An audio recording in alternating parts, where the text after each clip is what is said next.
We're going to take a series of measurements that all begin at the base of your back neck.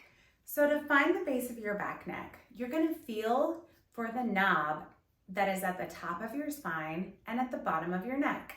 Once you find that knob, that is going to be the measurement location for your measuring tape for a series of length measurements. The first one we're going to do is the back neck to cuff measurement, which is really essential for your sleeve length in calculating what it should actually be based on the other pieces of your pattern.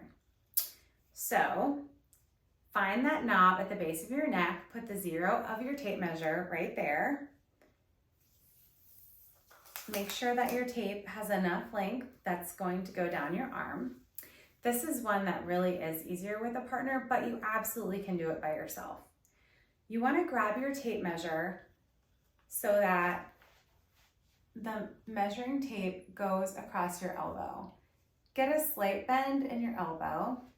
Adjust as necessary. See, I'm having to adjust because I'm doing this on my own.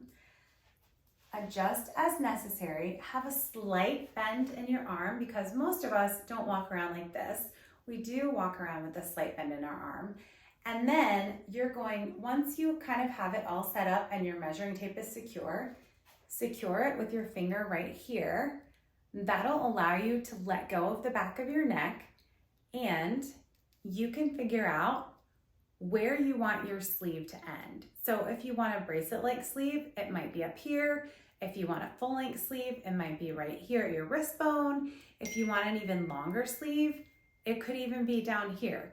Record whatever measurement or all 3 measurements or all 7 measurements, whatever you want, but those are your back neck to cuff measurements.